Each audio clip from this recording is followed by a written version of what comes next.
السلام عليكم ورحمة الله وبركاته يا زمزم توتا كتاوش انديت ناتشو سلام ناتشو تاني قال الحمد لله اني دهناني اهلا تفضلوا اهتون دموچه ይሄን ዩቲዩብን ላይክ ሰብስክራይብ እያደረጋችሁ ሸር አድርጉ ማለት ነው። ሴቶችንም ወንዶችንም ይመለከታል ማለት ነውና እኔ ዛሬ የሆነ አዲስ ዜና ሰምቼ ማለት ነው በቴሌቪዥንም ነው ተሰማላችሁ ብዬ አኪድ እንትን እላለሁ ማለት ነውና የሆነች መስሪዎች ማለት ነውና የ24 አመት ወጣት ይጋባሉ ባልና ሚስት ይጋቡና ሰውየው ባልየው ሳውዲ መጣም ቢናው የሚሰራው ማለት ነው ባልየውና ሚስቱን እናትና አባቱ ላይ አርጎ አንድ ወንድ ልጅ ወልዶ እናትና አባቱ ላይ አርጎ ሚስቱን እሱ ሳውዲ አረቢያ ለስራ ይመጣል አሉና እኛ የምንሰማው ማለት ነው በጣም የሚዘገንን ነገር ነውና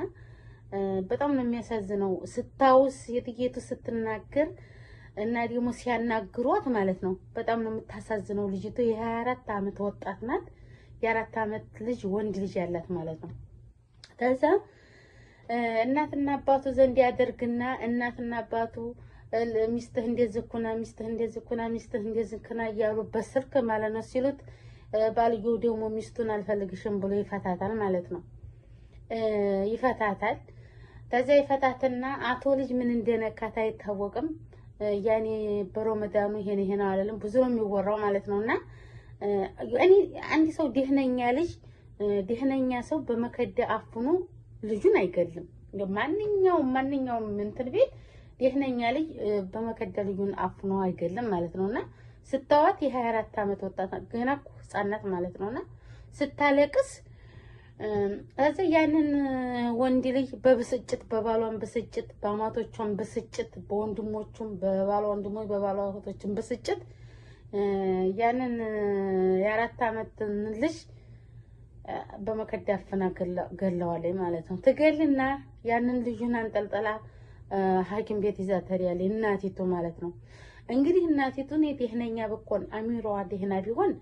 ልጁን አውቃ ተገደለችው ልጁን ምርመራ ይዛው አተሪም ነበር እንግዲህ ይመስለኛል እኔ እንጃ እና እዛ ሲመረምሩት አቶ ልጅ በመከዳት አፍኖ እንደሞተ ይናገርና ፖሊስ ደውሉና ሴትየቱን እናቲቱ በቁጥጥር ስር ተኮን እናቲቱን ሲጠይቋት ቤት ሰራተኛ የለም ልጁ ታፍኖ ነው የተገደለው ብለው ሲሏት እኔ ሰውም የለም ቤትም ማንንም የገደለ የለም እኔ ሙቶ ነው ልጁን ያገኘሁት ትላለች ማለት ነው አሁንም ሲጠይቋት ሙቶ ነው ያገኘሁት ምናምን ስትል በአራተኛው አጥቆት ይዟት ቤቱም ተፈተሸ ምንም ሰው የለም ማለት ነውና በአራተኛ እሷ መሆኗን እኔ ነኝ የገደልኩት ብላ ተናገረች እንግዲህ ሰው አንዳንዴ የበተሰብ ጣጣ ልጅ ላይ ነው የሚረማመደው የሚባለው ነገር ተመልከቱ እንግዲህ ማለት ነው ሰዎች ወንዶቹም ሆናችሁ ሴቶቹም ሆናችሁ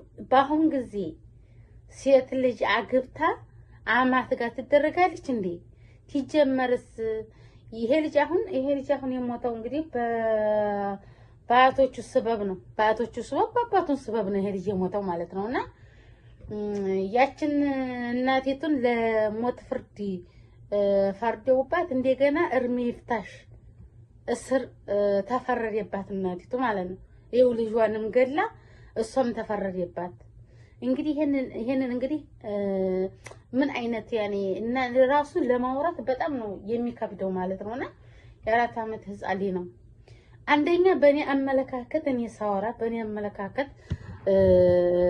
ሳወራ እንትን ብሎብኝ ነው በእኔ አመለካከት እኔ ሳወራ ምንድነው አንደኛ እናትና አባቱ ልክ እንደገደሉት ነው አርኪን የማየው ህፃኑ ልጅ ማለት ነው ሁለተኛ አባትየው ማለት ነው እና እንግዲህ ይሄ አሁን ሁላችንም ትምህርት ነው የምንለው አንድ ሰው ሚስቱን አኑሮ እናትና አባቱ ጋር በአሁን ጊዜ አኑሮ እሱ ስደት ዓለም ሳውዲ አረቢያ ላይ መንጣት ማለት ሚስቴን አሳምረው ይዙልኛል ወይስ ልጄን አሳምረው ይዙልኛል ብሎ አስቦ እሱ ሳውዲ አረቢያ ሲመጣ እዛ ሚስትየቱን በነገር አሳብደዋት በጭቅጭቅ አሳብደዋት ያችን ልጅ ደግሞ ባልየው ደግሞ ተሚስቱ ጎና አልሆነም ሚስቱን ፈቶ ይው ልጁን ማስገደሉት ማለት ነው እና በጣም ነው የሚያሳዝነው። አሁን ይሄን እንግዲህ እናንተ አሁን ይሄን ምን ፍርድ ትፈርዳላችሁ ማለት ነው? እንደዚህ ያለ ፍርድ ምን ይፈርዳል? እነዚህ ይችናት የምታዋት ልጅ እንግዲህ ማለት ነውና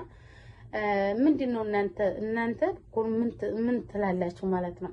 ያኔ ምንስ ትጽፋል? የራሱ ኮሜንት ለመጻፍ በጣም ነው ግራ የሚያጋባው ማለት ነውና ይህ ህፃን ልጅ የሞተው እሱ እኮ ግድ እኮ እዚህ ምድር ላይ እኮ አንጡኝ አላለም። እነሱ ባልና ሚስት ፈልገው ባመጡት ነገር እንደገና ደግሞ አላህ ኸልቆት አሳምሮ ኸልቆት ሲያበቃ እንደገና በእነሱ ጭቅጭቅ ልጁን በመሃል ገደሉት ማለት ነውና ይሄ የተለመደ እኛም ሀገር ላይ የተለመደ ያለ በእኛ ሀገር ላይም የተለመደ ያለ ማለት ነውና እኛ ሀገር እንኳን ይሄ ነገር ቢደረግ የ3 አመት የ4 አመት እስራት ነው። ግን በሌሎች ዓለም ላይ ዓለም ላይ ግን እርሜ እስራት ወይም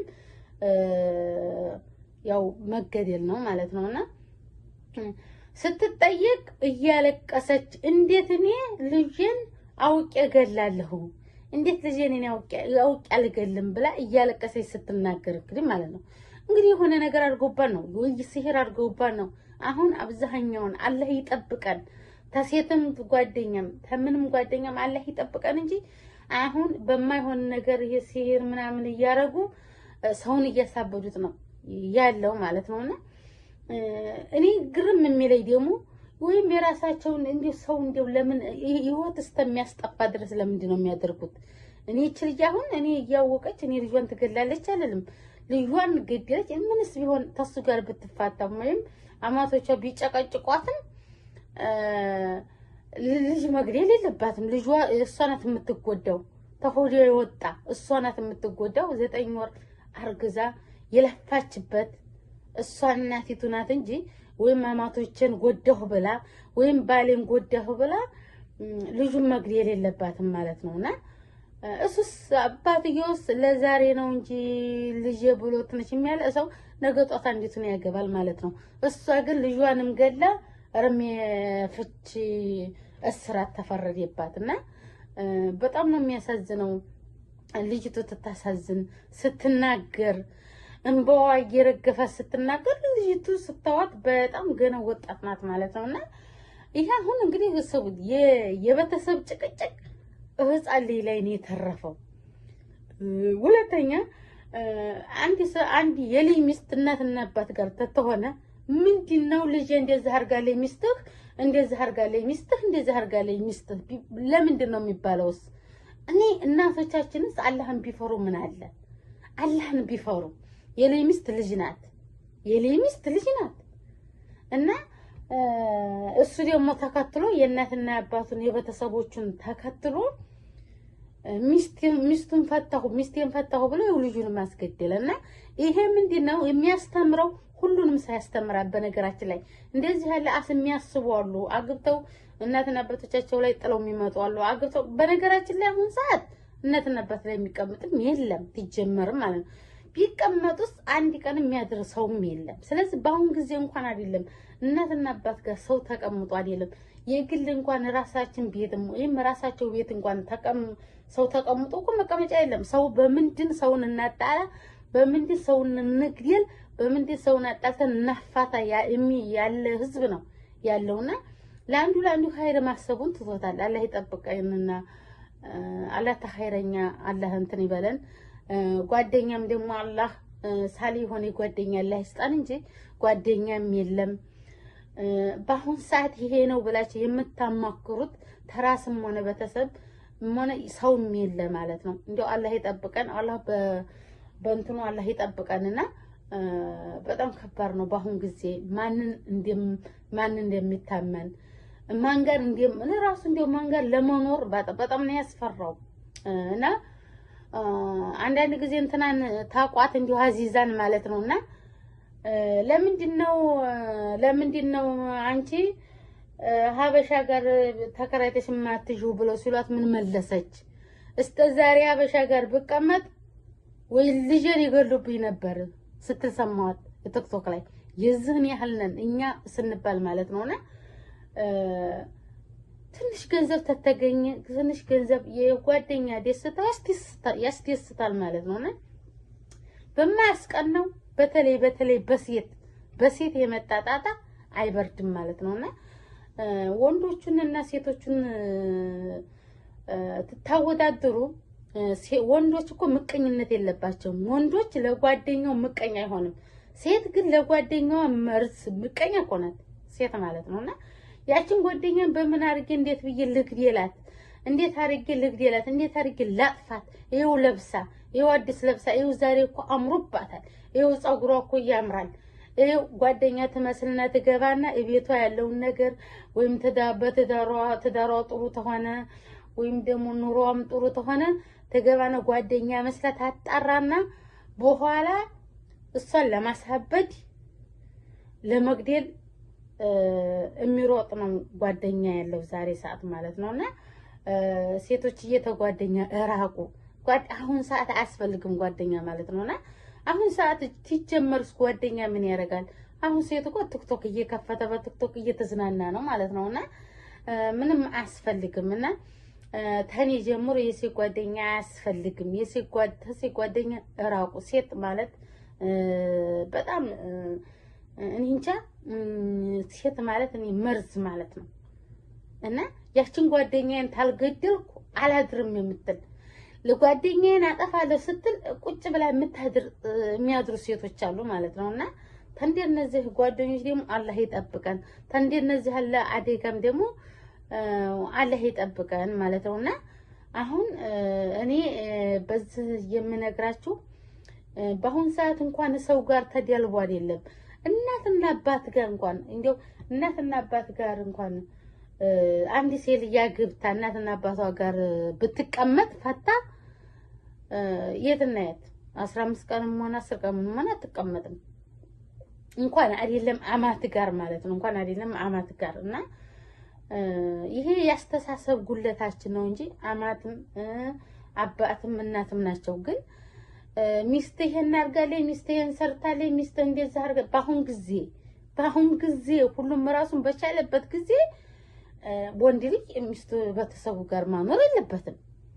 እችሊ አሚሯ ተዛተስ ሊጨቀጭቋት ፋልዩም ትጨቀጭቃት አማቶም ትጨቀጭቃት ወንዱም ትጨቀጭቃት እህቱም ወንድሞችም ቅንጭላቷን አሳብዷት ማለት ነው። አብዲያ ልጇን ወደ መግደል አደረሷት። እንግዲህ እችሊ ደህነኛ ብኮን ቅንጭላቷን እንደው ደህነኛ ብኮን የ4 ዓመትን ህፃን ልጅ አፍናት ገልም እሷም ደግሞ በኋላ ምን እንደሆንኩ አላቅም እንጂ አላቅም እንዴት አድርጌ እንትን እንደልኩ ምን እንደሆንኩ አላቅም ነው። እንግዲህ መግደሌን አላስታውስም ነው እንግዲህ ለወላይ የሆነ ቅንጭላቷ ላይ የሆነ ነገር እኔ በነገራችን ላይ ደው ህፃን ልጅ እንኳን አይደለም መግደል ህፃን ልጅ እኔ ሲያለቅስ ራሱ ያሳዝነኛል። እንኳን አይደለም እጅ ዝርግት ብሎ ምክንያቱም በጣም ነው የሚያስፈራው ማለት ነው ጊዜው ማለት ነውና ጊዜው በጣም እንደውም እኔ ባለፈው ዩቲዩብ የተዘግቶ ነው እንጂ የሆነ ቪዲዮ ሰርቻለሁ ማለት ነው። አዲስ አበባ 4 ልጆቿን የገደለች እናት በሲሄር ማለት ነውና እንዲያው ይሄን ምናምን የምትሰሩ ሰዎች እኔ እንጃ እንዲያው እንዴት አይነት እንዲያው አፈር ተቀበላችሁ ይሆን? እንዴት ያለ ምድሪቱ ማለት ነው ምድሪቱ እንዲያው እንዴት ሆኖ ይቀበላችሁ ይሆን? በዚህ ዱንያ ላይ ደግሞ ስንኖር ክፉ ይኖራል አዱንያው ላይ ደጉ ደህና ሰው ሳጪ ለጋሽ ደግሞ አላህ ደግሞ ይወደዋል። እንደዚህ ያለውን ይወደዋልና ያነሳዋል ማለት ነው። ምድሪቱ የሞላችው በቆሻሻ ሰው ነውና ከእንደነዚህ አይነቶች አላህ ይጠብቀን። ሴቶች ጓደኛ ስትይዙ ምረጡ። አያስፈልግም በአሁን ሰዓት ጓደኛ ምረጡ። ትዳር ቢሆን በትዳር አኳያ የሚሆነው እንደው ምረጡ። ትዳር ደግሞ ያላህ እንትን ነው ያላህ ስጦታ ነው እንጂ በመምረጥም አይደለም በሁሉም ነገር አይደለምና አብዛኛው ሴቶች ነን በበሽታ የምንጠቃው በሁሉም ነገር የምንጠቃው እኛ ሴቶች ነን። ወንዱ ላይ ብዙ የለም። ወንዱ ላይ አንዳንድ ጊዜ ነው እንጂ ብዙም ወንዶቹን ጓደኛ ፈልጎ የሚያጠቃ የለም ማለት ነውና በሴት ነው አብዛኛው እየተበራከተ ያለው በሴት ነው እና አላህ ይጠብቀን። ተንደነዚህ ያለ አዴካ አላህ ይጠብቀን። ራሳችንን ጠብቀን እንጠብቅ። ተዝም ደግሞ አላህ ነው ዋናው ነገር አላህ ነው። በዛም ላይ ደግሞ ባላህም ላይ ደግሞ እኛ ደግሞ ሰበባችንን አድርሰን ራሳችንን መጠበቅ አለብን። ማንንም ሰው እንትን አንበል። ማንንም ሰው አንመን። ሰው የለም ከሌ ዘመዴ ነው ከሌ እንትና ነው ከሌ ምንጥቅሴ በአሁን ሰዓት አያስፈልግም ማለት ነው። በአሁን ሰዓት ራስ ገንዘብን ሰርቶ ማያዝ ራስን መሆን ነው በአሁን ሰዓት ማለት ነውና እኔ ከሌን ሰው ከሌ እንዲህ ያደርግልኛል ተማለት አላህን 2 ረካተን ሰግጄ አላህ እንዲህ ያደርግልኛል አላህ ይሰጠኛል ብዬ ወደ አላህ ዱዓ ባድርግ ይሻላል። በአሁን ሰዓት ሚስጥርም ሆነ ጓደኛ ለሰው ማውራት አውሩልኝ ነው። እንዲያውም አባልታ ታጫርሳችኋለኝ ማለት ነውና ቪዲዮዬን ላይክ ሰብስክራይብ አድርጉ ውዶቼ። ላይክ ሰብስክራይብ እያደረጋችሁ ሸር አድርጉልኝ። የዘምዘም ቲዩብ ተከታዮች አብሽሩ ባላችሁበት አላህ ይጠብቃችሁ። ሰላም አለይኩም ወራህመቱላሂ ወበረካቱሁ።